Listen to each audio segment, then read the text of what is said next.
Oh, I didn't do it. Go ahead. Yeah, drop the off. Yeah, let's go. Come on. Duke UNC show. Let's do this. Duke UNC show. Hold on. Let's do it. Sorry for the late. Little late, but we'll let everybody come in. Fashionably late, some might say. You know, it is what it is. It wouldn't be an ACC podcast if it wasn't, well behind on the start time. All right, we could do the ad in the beginning. You guys know by now, we've partnered with BetMGM this season. We'll be using BetMGM lines to make all of our picks, and we'll have special offers for the listeners and the viewers of the Field of 68 each and every week of the college basketball season. We have a special offer that will be available starting on Tuesday, January 9th and running through Monday, February 12th, the morning after Super Bowl 58. If you haven't signed up for BetMGM yet, in honor of the big game, you can use the bonus code FIELD158 and you'll get $158 in free bets on your first wager with BetMGM, regardless of whether or not you win that first bet. Here's how you make it work. Download the BetMGM app. Sign up using the bonus code FIELD158. Deposit at least $5 and place your first wager on any game. You'll receive $158 in bonus bets regardless of the outcome of your bet. Just make sure that you use that bonus code FIELD158 when you sign up. And remember, BetMGM is now available under one wallet in select states. As a New Jersey resident, this is super convenient when I have to go cover games in New York or Philly, which happens quite a bit. When you cross state borders, you just log into your existing account and fire away. You don't have to create separate accounts in each state. It's easy, it's simple, it's clean. And most importantly, we have some fun stuff coming up for the heart of the college basketball season. Bet insurance tokens, college hoops odd boosts, and my favorite, a nice juicy parlay boost. So download the BetMGM app and sign up today. Field one. Here we go, man. Yeah. Yeah. Great ad. No comment. Hey, I love a good Dauster cameo and a camo UConn hoodie of all outfit choices. Oh man. Well, we appreciate y'all for joining. To the UNC fans, I guess we'll have to do introductions, and the same for the two on the bottom. But yeah, it's Duke UNC rivalry week. Best time of the year, so we thought, let's combine the two Duke and UNC pods of On the Field of 68 to go at it and have fun. We'll have a little fun tonight. We'll talk a little about everything. But we can start with introductions. Let the UNC guys go first. The home team this week. You got first that's fair. Yeah, I'm Riley Davis. You can find me on Twitter at Riley_Davis3. I cover basketball for HeatCheckCBB.com. Do the pod as a roof for the Field of 68. UNC grad class of 2015. Currently live in Durham, and I will be at the game in the Dean Dome on Saturday. We'll be in press row. If you happen to be in the game, if you're a Tar Heel fan and want to say what's up, come find me. I'll pass it off to JK. Lives in Durham. I am JK. We say JK because my name's Jacob Karabatsis, and you people aren't fluent in Greek last names, so we just keep it simple over here. So, yeah, Riley and I have been going at this for 2021 episodes, something like that now. I'm a 2022 UNC grad, so Riley is my resident old head on the pod, and I keep us fresh with the pop culture references that are just way, way, way too new for Riley's time. But, yeah, I was a senior when you three's favorite player, Caleb Love, hit the shot. It was a majestic moment. And, yeah, the national championship was not a majestic moment, but it's rivalry week. It's beef time coming in here with the three Duke guys. It's going to be a blast, man. Some friendly banter, which has already gotten started in the chat. So I'm hyped to get into this. The chat is going crazy. I saw, some pre-show arguments just going back and forth. So definitely keep on doing that throughout the show. We got a third guy. Brendan, right at the buzzer, like Austin Rivers. Come on, bro. Introduce yourself. Or did we lose Brendan? Don't have him. Maybe we don't have Brendan. This is a conspiracy against us. We jump on y'all's cast and you kick out our third member. Collusion. Brendan, let are me you there? add. Check. My man is yeah, robotic, dude. My man is. Yeah, He's go, on a, go ahead. He's on a 50-minute time delay. We'll try to get Brendan in, get him situated. But I guess we go to the Duke guys. Russ, go ahead, man. Introduce yourself to the Tar Nation. Yeah, I'm Russell Duke Better on Twitter. I probably have a bunch of y'all blocked. I spent today, like all of us, checking to see how many NBA All-Stars our team had. I know the UNC fans were doing the same. I've went to Duke. I'm a Duke graduate, so people always try to say, like Duke fans never went to school. Nah, dude.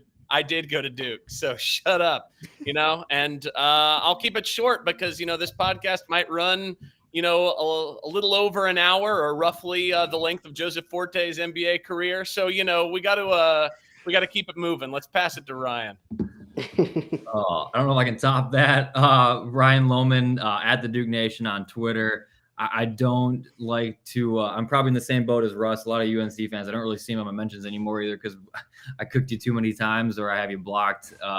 Not a Duke grad. I live in Minnesota, so a lot of Duke connections for me, obviously, there. So I've been a Duke fan all my life. But yeah, that's it for me. Z, take it home. Yeah, I'm Zion, as you know. Everyone, I'm pretty sure all UNC fans, because you're in my mentions every day. For some reason, I could be tweeting about Duke and nothing to do with UNC, and I'm seeing UNC fans in my mentions. But Duke NBA on Twitter, I guess famous to Tar Heel fans for the Armando Bacot Twitter beef. But obviously on the Crazie Cast, part of this great crew. So I'm glad to have fun. Are we saying why we're Duke fans? Well, I do have an affiliation, but it's in the family. My brother went to Duke, so I grew up a Duke fan. So don't kill me. That's a good reason, in my opinion. Great reason. But yeah, first thing off, I got a text from Dauster that we should put a poll in the chat. I honestly don't know how to do that. So the chat, Rob, you put a poll in the chat. Yeah, you put a poll in the chat.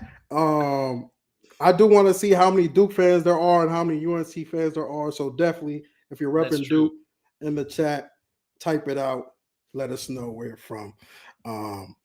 But yeah, first topic. I guess we could get it started. Before the topic, I got a quick sponsor read. Oh, go ahead. Go ahead. Fast. HomeField apparel. You all know HomeField by now. HomeField dropping new Duke and UNC collections tomorrow. So everybody in the chat, except for the couple of UConn fans that always tend to show up, we got new Duke and UNC collections tomorrow, Friday, February 2nd at 10 a.m. Eastern. So if you're a Duke fan, you want the incredible new merch from HomeField, use the promo code Crazie, Crazie, to get a 15% discount. And if you're a UNC fan and you want the incredible new merch they have, use the promo code Crazie, Crazie, to get a 15% discount. Let's do it. Hey, I'm not lying. When I saw you tweet that the other day, I was like, I actually might use this promo code to get some new UNC merch. Why not? It's a balance out, man. If you use a Duke affiliated code to buy UNC merch, there's no harm, no foul. Yeah, I was on strike half of last year. I need a little extra moolah wherever I can get it. Hey, that was great writing, by the way. I'm not even gonna lie. Your Joe Forte shot. I was like, yeah, Russ has been working on this in the script for a while. But that one definitely hit on like the third craft beer of the day. He was like, Rob, what's Rob drinking in the chat? We gotta get a little something going. Yeah. Is that how you pour a beer? I feel like that's like an amateur way of pouring a beer. Yeah, I would expect a little more angle. You need the foam. Foam is important. All right, let's reel it in. Let's get it started. First, we're going to talk about the game. Obviously, we're going to talk about, the upcoming matchup and, who we think's going to win and what are the keys. But we can start off with a fun topic. I think JK suggested this one, or Riley. Let's start off with what annoys you most about the other fan base. Let's start with Riley, man. Go ahead, man. All right.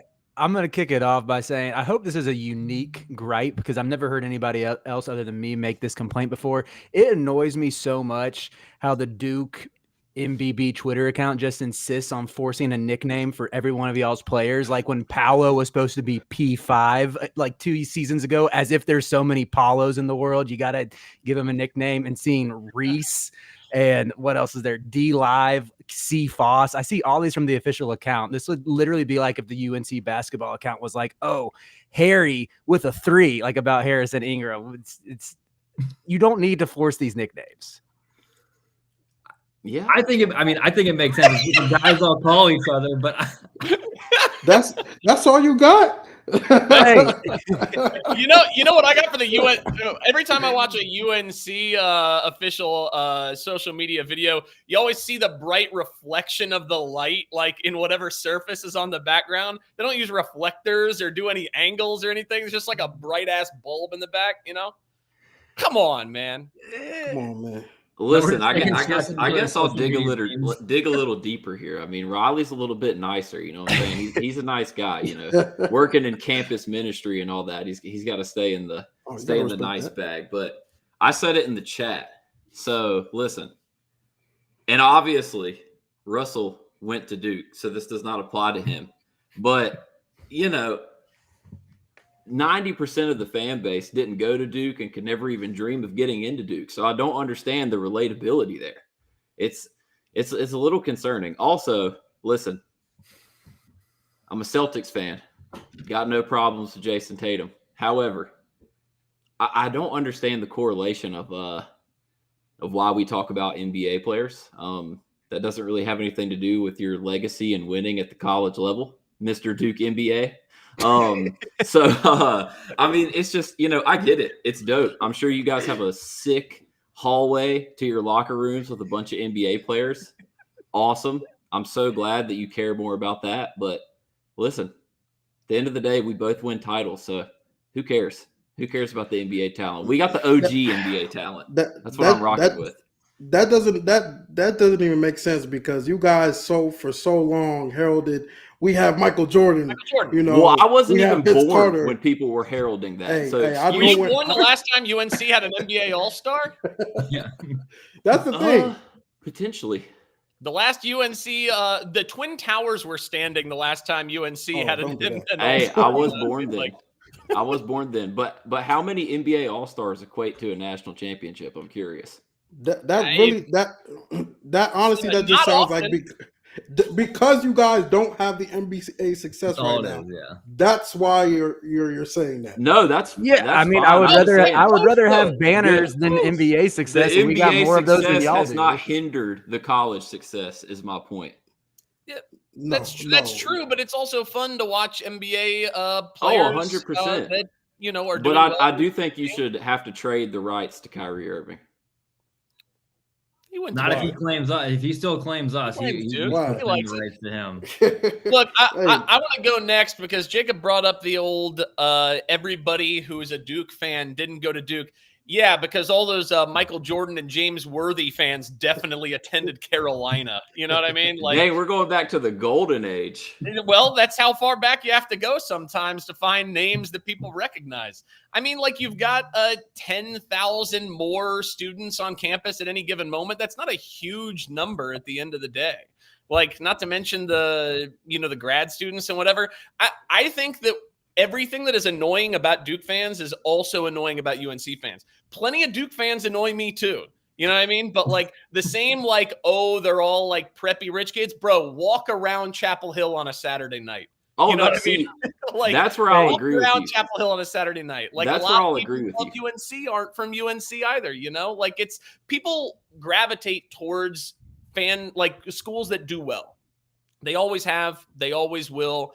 And so, like, I get why people don't like that about Duke, but I always find it rich when, like, UNC or Kentucky or whatever, when those fan bases go, nobody who went to Duke is a Duke fan or whatever. It's like, dude, a lot of UNC and Kentucky fans and, like, the big name schools have huge fan bases that did not go to the school. Don't be bragging about a Kentucky degree. Like, come on, like, I could get it to Kentucky, brother. Like, stop that nonsense. No, I'm not talking about their, admission rate or anything. I'm just like, that's true. They are a much larger school, and yet, I think I also don't know anything about Kentucky as a school. So what do I know? I went to school 8 miles from UNC. I know a little bit about them, but Kentucky not so much, I guess. I think what the you got? biggest thing with UNC fans is their infatuation with making T-shirts about Duke. That to me is like, that's good. Get over yourself. Like the whole Coach K funeral thing that Brady Manick put together, and I feel like all of a lot of T-shirts have come out of this rivalry, mainly on the UNC side, with Duke logos and or images on their shirts. Like, and you're wearing that around. It just shows there's a little bit of like jealousy. Like, it's my older brother type thing. And to me, it's like, just get us. We living in your head rent free, man. Just stop. Just join us if you want to. That's the worst. What are we jealous of? That's what I would like to know. I don't know. Y'all are putting us on your shirts and wearing them around. You did pick it up, so I guess I'll pull out my. Oh, he's got the shirt on. He's got it. Listen, man. Hey, it's a great shirt. I even got it in Duke blue. I'm just kidding. My friend's a Duke fan, and it's a gag gift that we got him, and he let me borrow it for the occasion. But it's a pretty beautiful shirt. Caleb Love shot. Duke player on there. I can't even see that. What is that? It is it's the Caleb Love shot in a Duke blue shirt.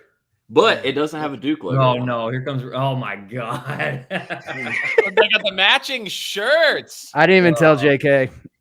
Well, I But mean, hey, there is no Duke logo on this.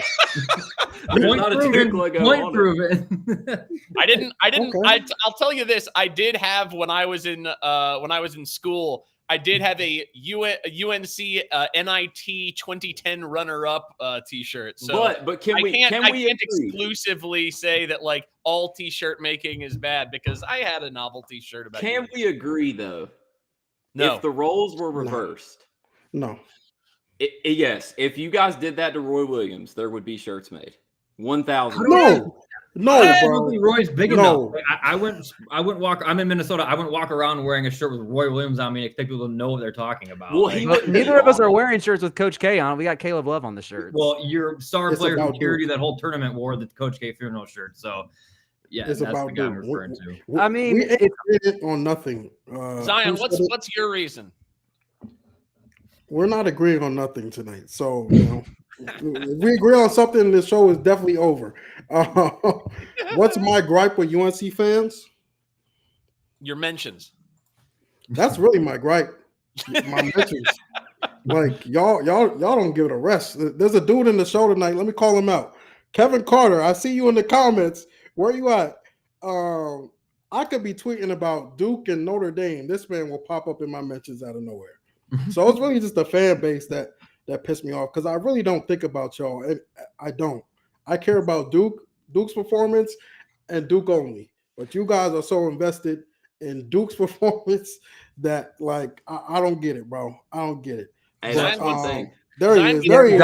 Zion's not mad. He's actually laughing. Listen, I can gladly say that I've never once tweeted about Duke basketball, unless you count a Jason Tatum tweet. That's just because your Twitter not popping, brother. That's okay. That's what it is. I tweet about UNC. I do it. I can't help it. It's on. Drowning in the comments. When they're losing, it's fun. When they're winning, I'm not tweeting about That's it. kind of the whole point of the rivalry, though. Like I don't do it, but like Russell tweeting about UNC when they lose, like it's all part of the fun. Sometimes. It's all part of the fun. You got to Hey, man. Do it. Hey man, let's move on to people are saying let's talk about the game itself. Can I make fun of brother. one more Duke thing since I feel like I let everybody Go down ahead. with the nickname? Go ahead.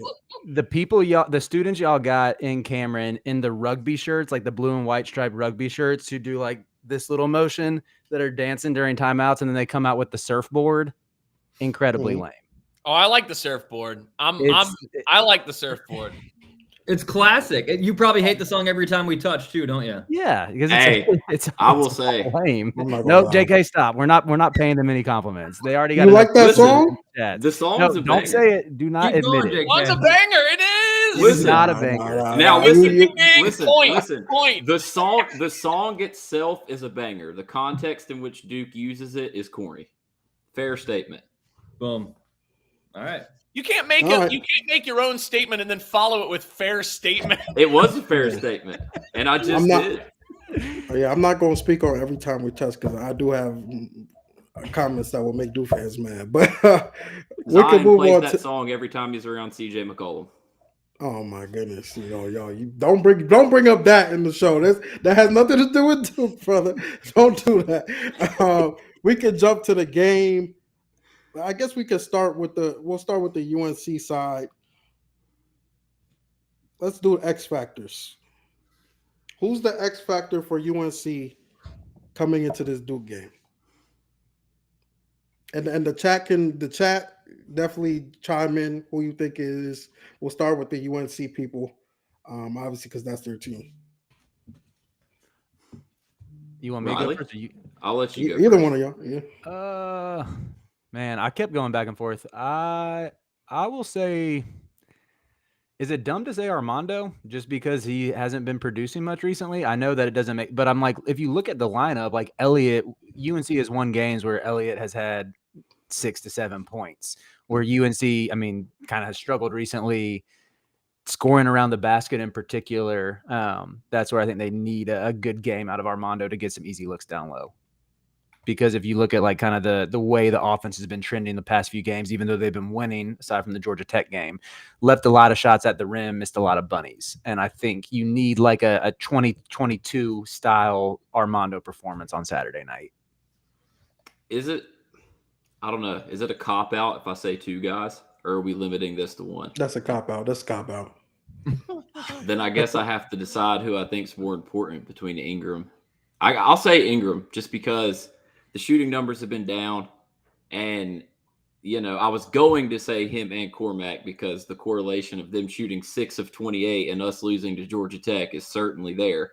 I would say Ingram though, just because he poises the bigger matchup threat. His ability to get switched onto smaller guards, go downhill, make his post hooks, but he has to hit the open threes this game. If he doesn't hit the open threes, it's going to change everything very negatively for UNC. It's interesting. Go ahead, Ryan. I was just going to start us off for our side. And this one, it might be a cop-out as well, but I don't think it is to just put the context. I think Flip's our X factor because the whole foul trouble situation. If UNC gets Flip into foul trouble, this could get ugly pretty quickly. Not that the guards couldn't carry us, but this team's a different team with Flip on the bench. And if Ryan Young has to come in for heavy minutes to take on Armando Bacot, I don't like our chances there. So Flip not getting in foul trouble is a huge X factor for us. There's other guys that I think are big, but I think that's the biggest one for Duke this weekend. What you got, Ryan? Russ, my bad. Yeah, I mean, Mark's the same. Same deal.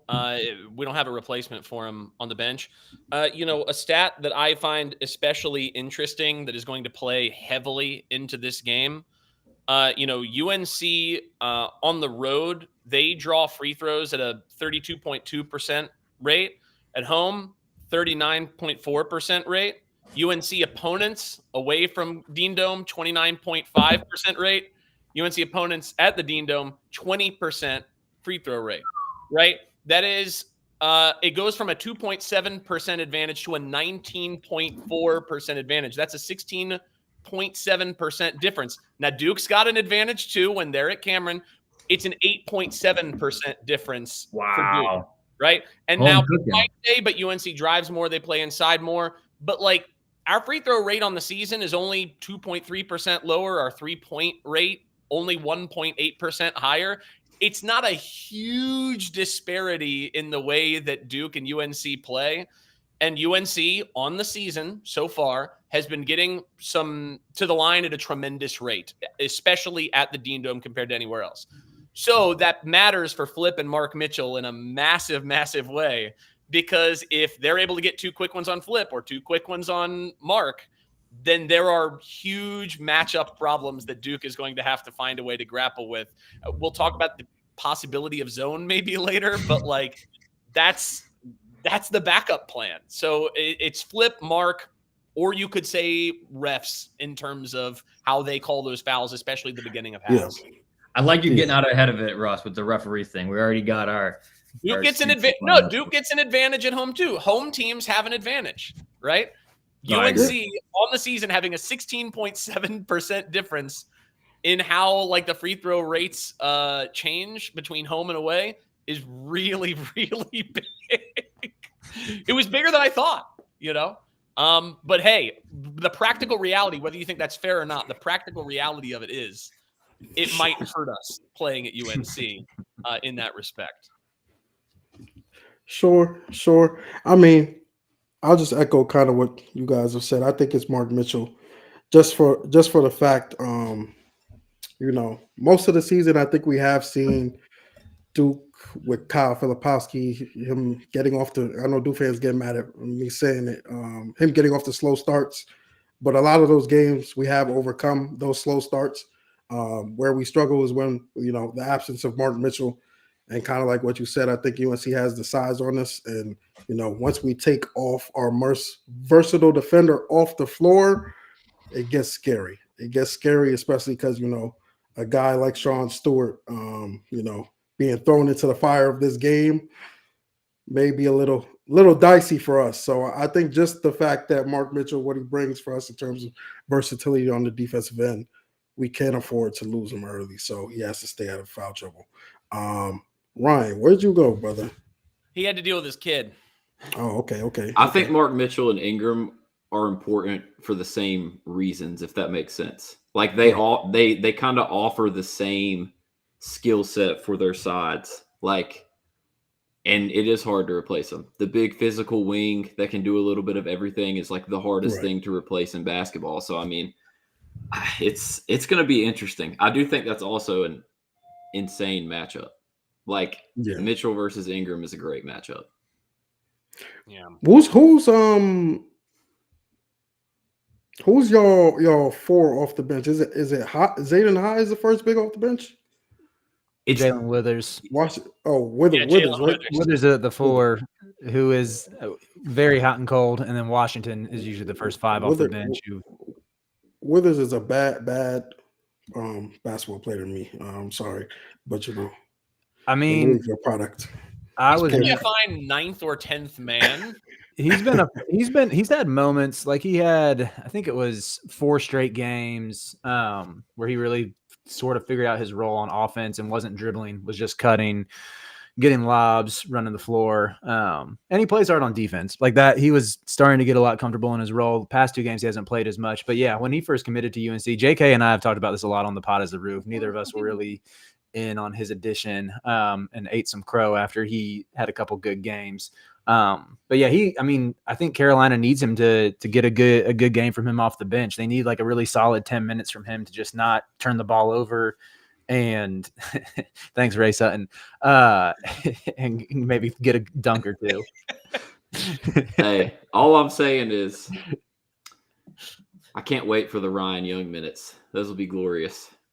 Hopefully we get. To be honest, I was thinking about it. I'm not as afraid of Ryan Young on Baycott. I agree. But it's not Ryan Young on Baycott you got to worry about is when he gets put into a ball screen. That's what's been food all year. It has been. Ryan Young isn't we've talked about this on the show, or what I've coined the yin and yang of Young, where he's either really bad or really good.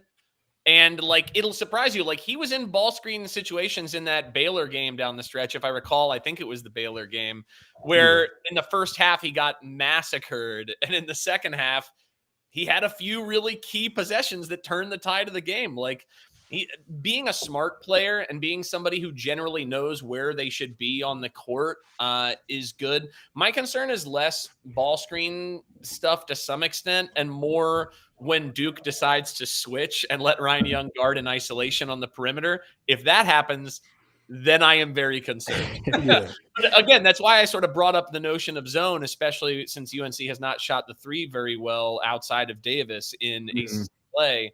There might be, if Flip's not in there, some other possible things. Maybe you play more drop. I don't know. I don't know what John will do, but I hope that he is planning for a UNC team that has not shot the ball especially well from 3 so far in conference play. Yeah, I agree. Go ahead, Riley. I was just going to say, I mean, that's fair. Like it has been, I mean, Cormac hasn't, aside from a handful of games, seems like he hasn't been comfortable at all season. It looks like a lot of his 3-point shots have been rushed. Even in Georgia Tech, it seemed like most of his threes that he's taken on the move or even some step-in ones, it looks like he's just releasing it too quick. The couples that he made, it's like he took a second to actually, gather himself, look at the rim and shoot it. So yeah, I watched some of that game, Cormac Ryan and Harrison Ingram. I haven't seen that many misses since the last time a UNC athlete had to take an in-person exam. we didn't come to play school. Cardell Jones taught us that a decade ago. Russ, get with the time. I do like we didn't come to play school. That's a good line. I like that. I'm surprised nobody made Cormac Ryan the X Factor. Yeah, I mean, look, we'll know. Cormac usually takes like 5 of the first 12 shots, so he's going to take twice as many shots as Baycott, and as we all expected, and with Cormac though, even like up until the Georgia Tech game, he had a pretty safe floor where he'd get you like 8 to 10 points, even if he wasn't hitting threes. He's been pretty smooth in his mid-range shot. He's gotten to the rim at a decent clip, but he's shot pretty terribly against Georgia Tech. Yeah, 31% in conference play from Cormac from 3, 41% from 2. Like those are not good numbers, obviously. But he gets to the line a decent amount. Both of those are worse overall in the entirety of the season. So yeah. So let's let him chuck it. Let's pivot to the next topic. I got to play point guard here. I'll go with this one. I like this. UNC fans, who worries you on Duke? Oh, I thought that was for us.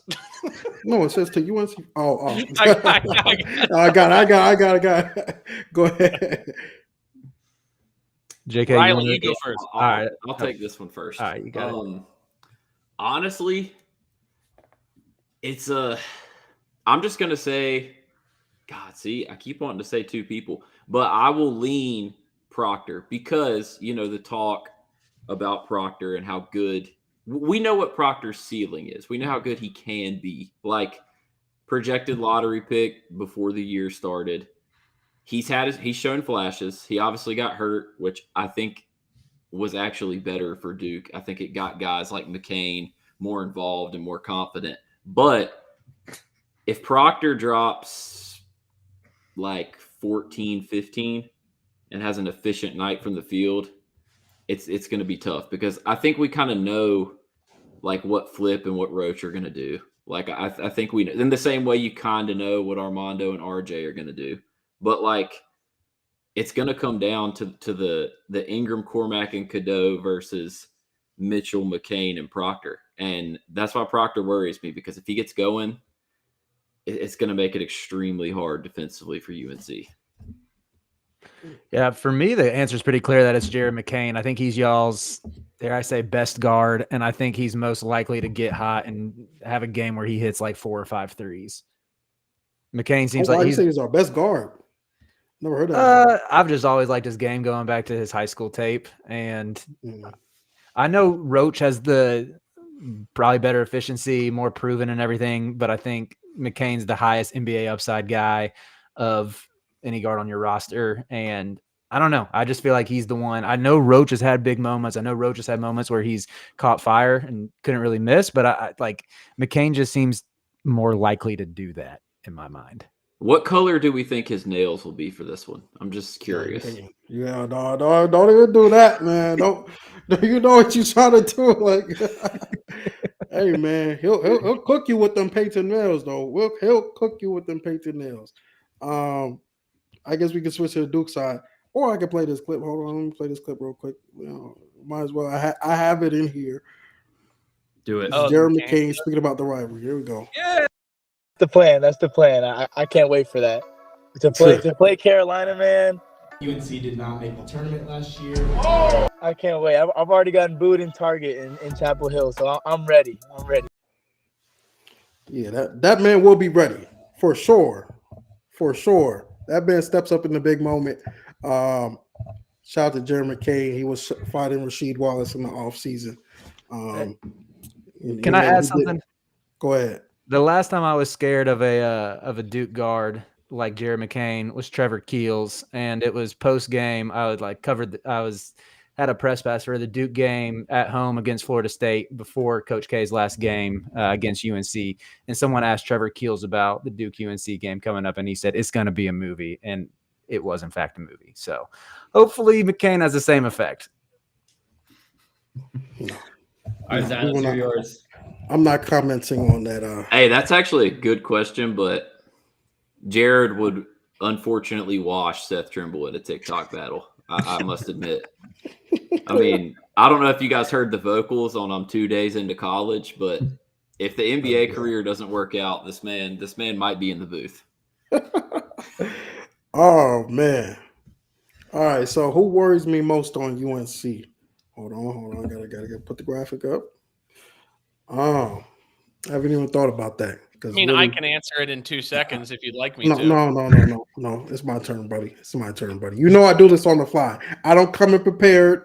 I just walk in and play the game. People love listening to our podcast to listen to Zion say and for 2 minutes. Yeah, I'm coming up with on the fly. I'll say, I mean, I feel like it's cliche, but I fear RJ Davis the most. I've always feared RJ Davis the most.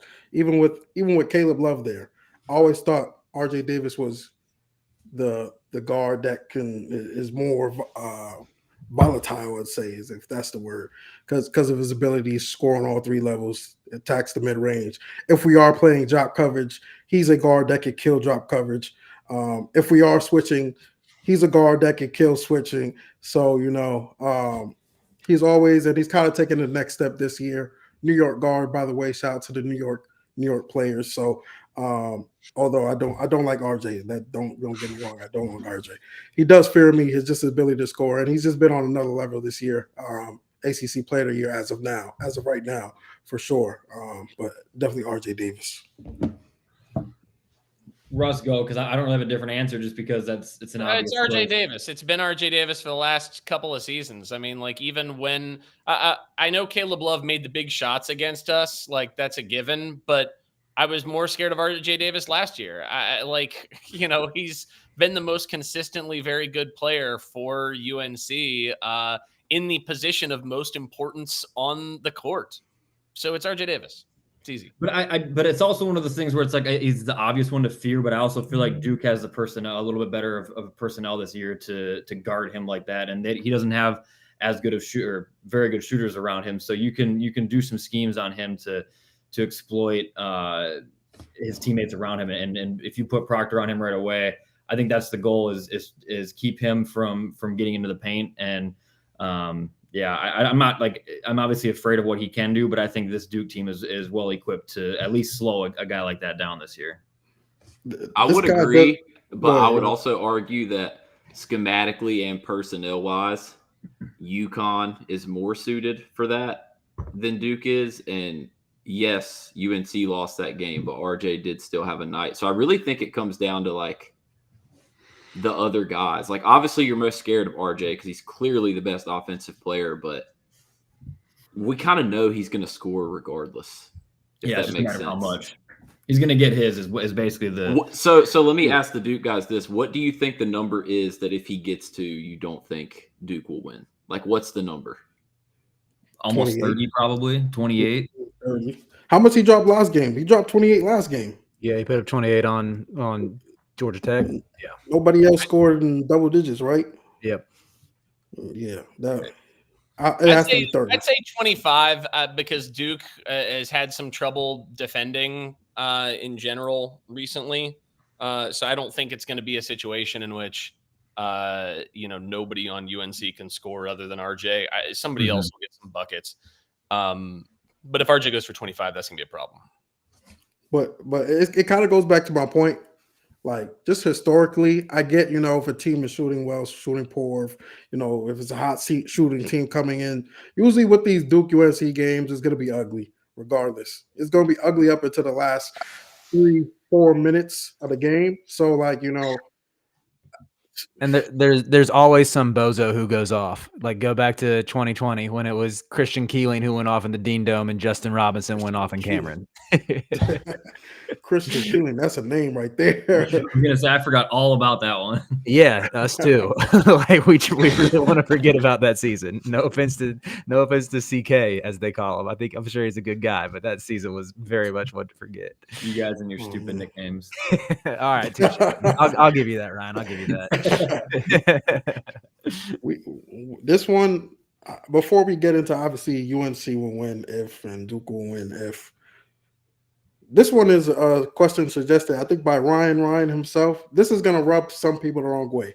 We have to answer these questions for the sake of the show, for the sake of content.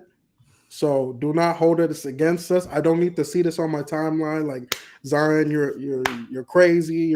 We have to answer this question.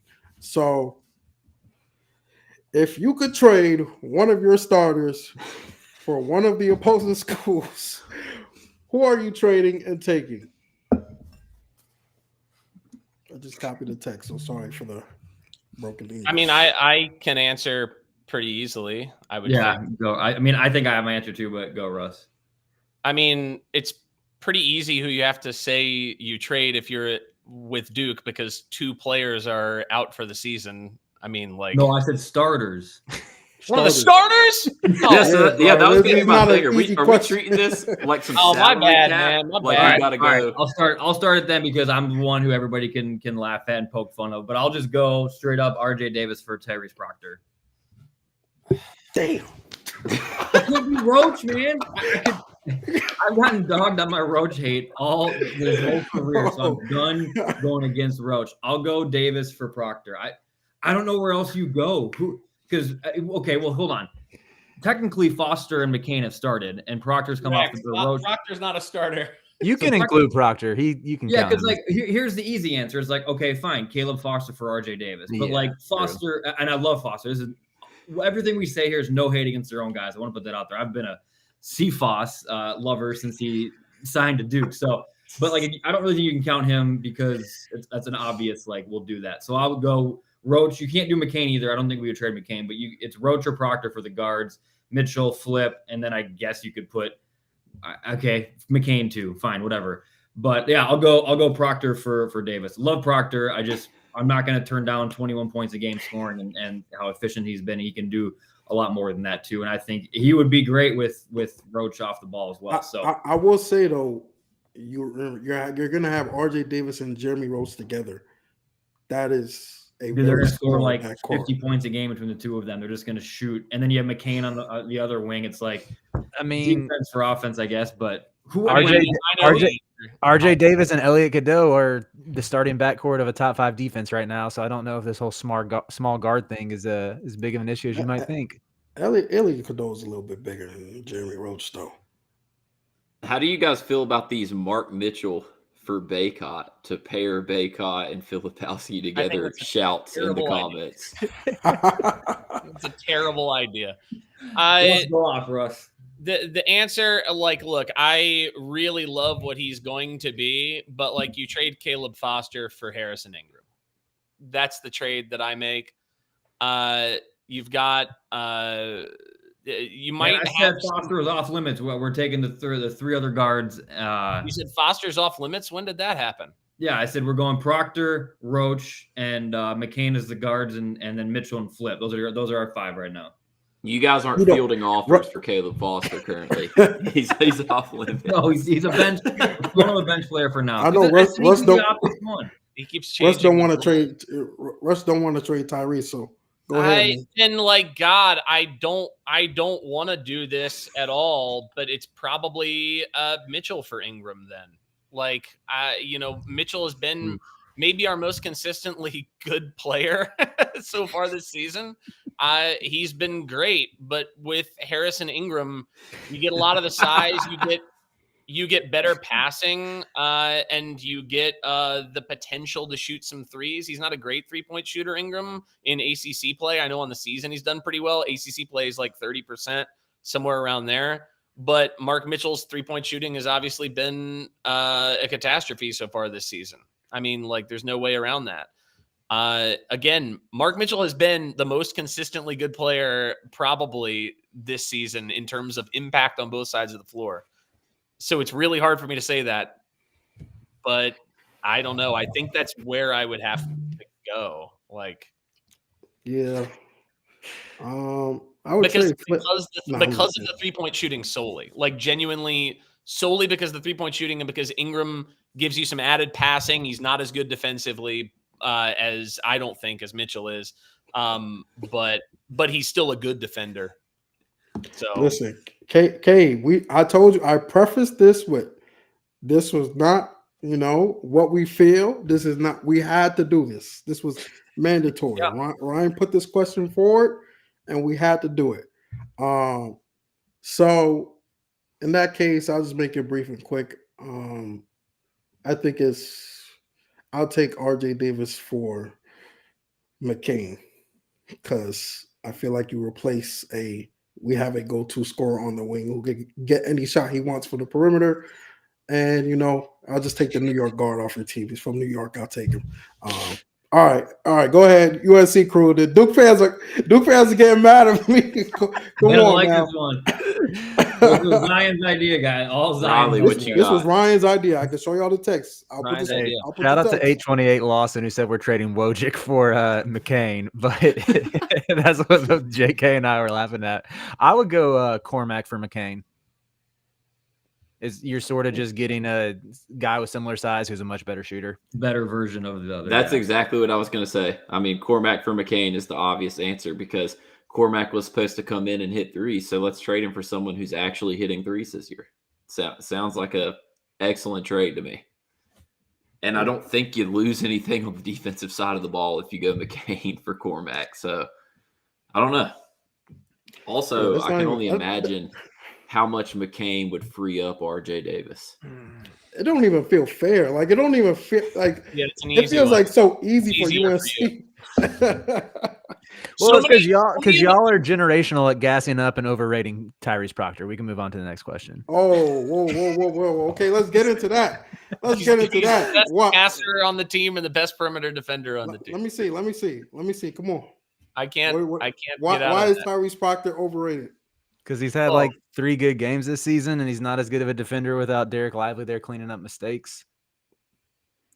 But all of that can be true, and yet he's exceptionally impactful to the point where, like, I wouldn't trade him for Cadeau. Like, I'd prefer to have Proctor to Cadeau, personally. That is a question for you, though. Would you rather have Cadeau or Proctor right now? Me? Yeah. Us UNC fans? I mean, I'm rolling with Cadeau because that's my guy. It's the same reason why y'all are rolling with Proctor. Come on. But I don't think it's the same reason. I think it's more it just makes sense as a basketball fan to go with Tyrese Proctor because I feel like Tyrese Proctor does pretty much everything better on the floor. Cadeau, I think Cadeau has a great future. Don't get me wrong. But right now, as players, what can you consistently say Cadeau does better than Tyrese Proctor? I mean, I think he's better at getting to the rim. I think he's a better passer. I don't think he's a better passer, but I think he's better at getting to the rim. I could give better at drawing fouls. Yeah, he's better at that. That kind of coincides with getting to the rim. That's fair. Yeah. But Proctor, that's a wise thing to say because that is a clippable moment. Tyrese Proctor is probably playing his best basketball of the season at this point. So that is something we will come back to after this game for sure. It's the same thing if Duke fans know what we did with Kentucky after that last live. That will be a moment. But yes, we can move on from the trading itself. We are 46 minutes in, so we can finally ask the question. UNC will win if. See, this is interesting. We could mess with people's psyches and have you guys answer the how UNC wins and us answer the how Duke wins. No. I already did the trade. We already did the trade. We've done enough talking nicely about it. I'm not telling you how. We also know what it would take for UNC to win. It's not like we know our team as well as any. You know what I mean? Just as you know what it would take for Duke to beat your team. I don't think these answers are mutually exclusive. I think it's going to be for both of us. We do better in these particular categories than the other team. I think that's what it's going to boil down to. Riley, you want me to take this or you? Yeah, you can go first. Well, for starters, I mentioned this very early on in the pod. Number one key is Cormac and Ingram are going to need to hit more than 6 shots. I think that's kind of an inevitable fact. I mean, if Ingram can go 2 of 5 from 3 and Cormac can go 3 of 7, 3 of 8, whatever, they can just hit. They can shoot 41 to 42% from the field compared to 6 for 28. I like UNC's chances. The other thing that has to be cleaned up after the Georgia Tech game. It was great up until the Georgia Tech game. We can't give up so many offensive rebounds, man. The amount of second chance opportunities that Georgia Tech got, Armando has to be that 15 rebound guy this game. Like you said, Riley, he's got to be 2022 Mondo. He's got to get 15 boards. I mean, Ingram will help him, obviously, but that's the death trap, man. If you give up offensive rebounds and allow kickouts to guys like McCain, that's how you lose this game because he's not going to miss that many.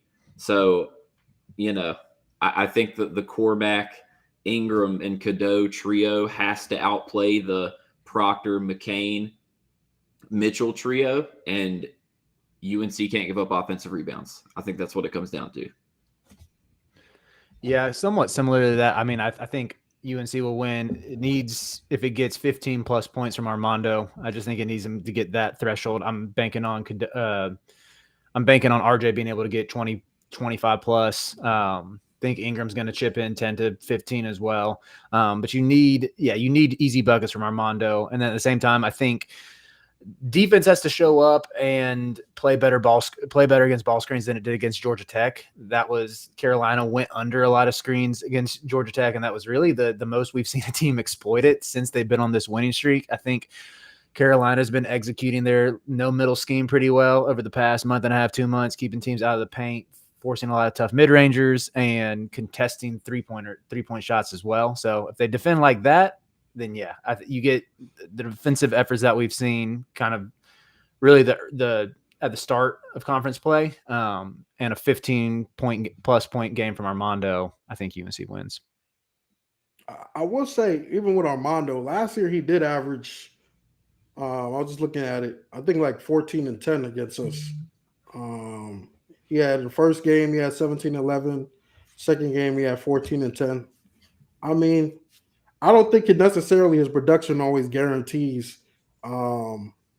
results in wins in this type of game against Duke and UNC, especially because I feel like more shots for him probably takes away RJ's shots as well. But I don't know. I just don't see a dominant game for Armando Bacot always resulting in a UNC win. Yeah, see, I'm much less like, I'll be honest, I don't really care if he only scores 8 points. I think if he gets 15 to 16 rebounds, he probably did what he needed to do. But I mean, gosh, he's had so many single-digit rebound games this year. It's honestly very concerning. Like it's a little sad. I mean, but it's going to be interesting. Coming off a loss, I'm actually, I'm not relieved, but it would have really sucked to be 10-0 in conference play going into this and take your first conference loss to Duke. So at least that's out of the way.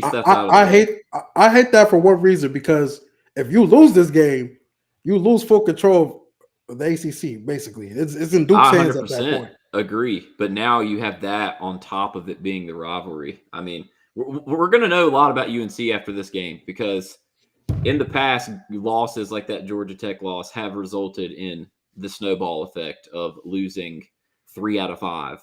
I think this team is a little more tough-minded and physical than teams of the past, so I'm not as worried about that. But, you go in, you lose this game to Duke, and then it does get concerning, because now all of a sudden, who's gonna win and control their destiny? Like it's tough, especially when we have to end at Cameron. Not good looks. You need another sweep this year. Let's switch to the Duke side. Russ, start us off, man. Duke will win if. Yeah, I mean, look, in conference play, UNC has 95th percentile offensive rebounding rate, and Duke in conference play defensively 98th percentile in preventing offensive rebounds. I mean, that's so huge. You can't give UNC second chances. So if Duke can prevent UNC from getting too many second chances, that makes things much, much easier. We also can't let UNC get hot.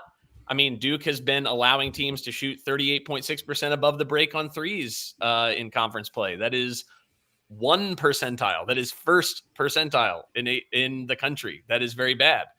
But it's not like UNC has been shooting great above the break either. They shoot 30.9% in conference play above the break.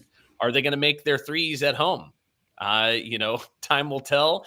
Generally this season, they have tended to. If they're making threes, that makes our job much, much harder. And then as I brought up earlier, the foul situation, right? If the whistle is very friendly towards UNC, which again, it's at home, it's reasonable to expect that UNC will get, a favorable whistle in the same way that Duke will get a favorable whistle when it is in Cameron. If those fouls go against Flip or Mitchell early, that's going to be really hard to deal with. So those are the key. Can we keep Flip and Mitchell on the floor? Will UNC miss their threes? And can Duke keep UNC human on the offensive glass? Go ahead, Ryan. What you got? Yeah, somebody just commented how Duke finishes I think the last few minutes of each half are going to be huge because Duke hasn't done a good job of either finishing in either of those halves this season. I think the other big thing is how Duke shoots from three. They've been the last 5 games, I believe, they're shooting over 40 or around 45% from three, which is huge. And I know UNC's big thing has been how bad teams shoot against them. And I know on the Duke side, I see it a lot on Twitter, and people are like, oh man, everybody sucks at shooting when it comes to playing against UNC, and they hit everything against Duke. Well, it's not really the case. Like defensive ability is a factor in that. So I think that'll be an interesting dynamic to see how Duke handles that and how well they can shoot on the road against a team that's defended the three ball pretty well just for this season so far. And then again, I said it before, Flip getting into foul trouble would just be killer for this team. But I am expecting a big game from Roach. I think Proctor's kind of got a chip on his shoulder as well. So especially when we put that clip out of Riley later tomorrow. And so I think the biggest thing is how we finish halves, because we've been done a poor job of that, especially recently. And then just how we shoot from three, because we've been doing a really good job at that. And UNC has been very good defensively when it comes to defending the three. So those are my 2 big things. That is a good idea. I will absolutely be tweeting that clip of Riley. I will be tagging Tyrese Proctor. This is how USC fans feel about you. But yeah, I think you guys pretty much.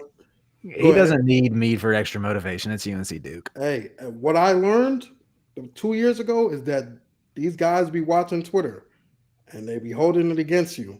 Just ask Armando. Sometimes they DM you and say it was your fault. Just ask Armando Baycott. But what could Armando have to see on your Twitter after your proud rant of the fact that you don't tweet about UNC? No, but I used to tweet. I used to tweet about UNC a little bit more. Oh, come on, Zion. I used to tweet about UNC a little more. Not of late. Back then, 2 years ago, I was tweeting about Baycott because I had an agenda against Baycott. Oh Baycott, God! I won't do it though. I won't do it until after because he can't come back to Duke. He's UNC. He's about 25 years old at this point. Needs to, find an occupation. But I respect it. But I think you guys hit it on the head. Pretty much. I think shooting has to be big for us. And I think it's just limiting. Biggest thing is limiting the role players. RJ's going to get his, although I still think we'll do a good job of containing him, at least in terms of his efficiency. Don't let Harrison Ingram get off for one. Don't let Armando Baycott put up a 20-point ball. I think if you limit the role players around RJ Davis, you're going to have a good shot to win. And, obviously Flip needs to stay out of foul trouble. Flip had a big game last year. At UNC, I think it was like 22 and 15 or something. So I expect Flip to come out and send a message. I think he'll show up in these games, even though we haven't seen that consistently. But yeah, I think you guys pretty much hit it on the head. Me personally, I'm going Duke 60. I'll go 68-62 Duke. Low scoring. Jesus. Yeah, I don't think the offensive firepower is enough for us to be in the 80s. Although I think we're a good shooting team, there's no go-to dominant scorer. Even RJ, he's been great this year, but it's no Paolo Banchero. But yeah, what y'all got? What you guys got on scoreboard. He must have thought he was predicting the NC State and Virginia game. 68-62 is wild. Bro, but that goes back to my point where the rivalry just doesn't matter. The game is always true. I can't see a world where UNC only scores 62 at home. Like there's a greater chance. Like UNC could shoot 30 free throws this game. That's definitely true. That's a good point. Yeah. I'm gonna say, I'm in a bind here because, obviously I would not expect you guys to tap into the UNC podcast, but you see, there's a thing where I'm simply not allowed to pick UNC to win games anymore because every time I do, it doesn't work out well. So, I mean, I don't. Pick Duke, JK. Keep the streak going. I have to. I have to pick Duke for the sake of superstition. We should end the show now. I don't think we got to talk about whoa, hold on. Russell has the same thing with betting as right. Russell was willing to sacrifice his house. He's done a great job of it. Several times. That's why you need to use the promo code Crazie at HomeField on your first purchase. Do you feel my pain? It's hard, man, because you don't want to pick against your guys, but you feel like a jinx. Yeah. I mean, everybody has been in my mentions for the last week telling me exactly what I need to say. So I have to say it. Put your mortgage. No. Put your mortgage Have some respect for yourself. Put your mortgage on all that nonsense aside. All that nonsense aside, jinxing, you believe in jinxes, whatever it may be. Duke wins 79-77, and it's actually going to be like an 8 to 10 point game coming down the stretch, and Duke doesn't know how to hit free throws, so UNC is going to have a chance to tie or win at the end, and RJ Davis is going to brick one, or Proctor's going to block it, and that's how the game's going to end. 79-77, Duke wins. 79, y'all think highly of these. Well, I'm not thinking highly of Duke's offense in these high pressure games. I just put 10 more points up than, and I guess the 62. That 62 is low for you. UNC to they scored 57 last year, man. 62 is insane. Last year's team got swept by Pitt. That's all you need to know. I'm telling you, this is not last year's team. Last year's team had the offensive firepower to score at 85 points. They weren't good. They had the firepower to score. I'm telling you, these games, they get tight early. They get tight. It's sloppy. It's ugly basketball. When they start to turn it on, is the last 4 minutes of the game. And I see that happening. If it's less than 70, I'll be stunned. Yeah. I'll love it, though. I would take it. Zion, I'll just go out and say this. Zion, if UNC scores 62 points, I will wear a Duke piece of memorabilia of your choice for 2 whole days. I don't care about that. That don't do nothing for me. Give me a better bet. I don't care. I always try to rope Zion into fun stuff like that, and he never bites. He never. If your bet doesn't actually make my day better, it's not doing anything for me. I feel it. God, Riley, make your prediction so I can. I think UNC wins 78-72. Oh, wait, that's only 10 points. That's literally Zion's prediction plus 10 points swapped. Well, it gives you 16 extra points, but yeah. Yeah, right. Also, isn't Ken Palm 79-73 UNC right now? That's that's startlingly close to the All right, fine. 82-75 then. I'll change it. Oh, God. See, I need to hear what you know what? I'll break my streak, man. I have to. I can't possibly pick Duke to win on this podcast. That would just be shameful, bro. Absolutely shameful. I mean, it would be. They said, hey, if UNC loses, they're going to come for his ass, and everybody's going to be super happy with me. So by all means, means. Oh man, can I counterbalance the Russell jinx? Is the question. Respect Riley, yourself. I need my co-host direction here. I'm going to tell you not to respect yourself and stick with your Duke pick. Oh, respect All yourself. right, I'll stick with. Also, Ray Sutton has some pick. serious I'm beef with me. Super hot fire. I'm about to hit the psych. I'm not picking UNC to win. Duke, 81, UNC 78. That's my pick. I do think the game will more likely be in the 60s than it'll be 80s, bro. I don't know why y'all think so hot. We're going to revisit this. We'll revisit this. Great. What else? We got Riley. Oh, Riley didn't pick a score? No, I Oh, said Riley did. 82-75. Yeah, Okay. Well, he went with the Ken Palm score to start, but Oh, that's true. got That's true. called out on his I'm BS. zoned out, I was man. not looking at the Kim Pom pages. You gotta realize I'm trying to produce while also be on this, so sometimes I'll be tuning out. We could tell when you said 62 points. Nah, man. I'm still standing by that. I am standing by that. Either way, it doesn't matter to me. Duke is gonna win this game. And it's gonna reverse the narrative this season that the Tar Heels are the cream of the crop in the ACC. And eventually, we'll get that sweep in Cameron. But any last words from the UNC crew? Hey, well, I have some last words because we didn't do my question, so I'm going to ask it. Oh, yeah. What's the number? How much bread would it take if you were at Duke? What would the money have to be like for you to transfer to UNC? And that's your only option. They're the only school calling, but they're offering you whatever you want. You lead the way. How much would it take for you to transfer to Duke? Oh, see, listen. I'm not an idiot. I understand the value of money, okay? I can put money above my morals at times. And I'm going to say a cool 100 M's and we're out. I'm set for life. I don't care. UNC fans can hate me. I'm going to be chilling. The flaw in this question is that you said $100 million. Absolutely. So if somebody offered you $99 million, you wouldn't take it? Oh yeah, I mean, of course, like in that ballpark, you know what I'm saying? Like I wouldn't be stuck on a hard number here. But yeah. I think some people get a little caught up in the morality of it, but like let's just be real here, man. We start talking double and triple digit M's. I think all of us are probably peeling out. Yeah, I mean, I know Duke fans who went to UNC and are like, oh, I'm still a Duke fan. I don't judge, but like, you got to do what you got to do in your life. And if you're going to toss money at me, well, then, I mean, come on now. I mean, as a guy who didn't even apply to get into Duke because I'm a realist, so it's like, you're not even talking.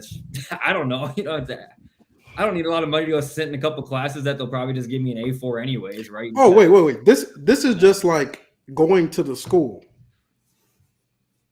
That's what I heard it as. Transferring from Duke to UNC, or yeah, like you're a hooper, and you're okay. You're about to get absolutely like slandered. It's the Jay Will question. Yeah, when you step into Cameron and you transfer to UNC, you're going to get absolutely slandered. They're going to add 2 more chants to their chant list of 10. I just transferred to North Carolina Central. Not an option. I'm dropping out. I'm going overseas. I mean, it would kind of be cool to be. It got to be the first one. You'd be the first one to do it, right? Yeah, so you'd be one of a kind. I don't know. You'd have both. Some on each side hate you. Some on each side love you. Like I don't. It'd be kind of cool, right? Be the first one to do it and just see how. I mean, I still. It's going to take a decent penny, but like, I don't know. I don't know if I could put a number on it. Hey man, no. I plead the fifth on that one. I'm not getting clipped on that. And then I called out Jay Williams for the same thing. No, thank you. I'm not a hypocrite. Zion refusing to participate. I definitely appreciate you guys for doing this with us. Shout out to the roof. The pot is the roof. That's right. Yes. Shout out MJ. What a king. No, not shout out MJ. Shout out to Riley and JK. Definitely go subscribe if you are a UNC fan watching this. If you are a Duke fan or a UNC fan that loves to keep up with Duke, subscribe to the Crazie Cast, obviously, Apple, wherever you can find your podcast. Obviously, subscribe here on YouTube. Like this video. I know us as a group, the Duke fans, we will be back Saturday. Hopefully, we have a special guest with us post-game after a Duke win in Carolina. So, just pray for that. But we appreciate y'all. Crazie, Crazie. Buy that merch on HomeField tomorrow.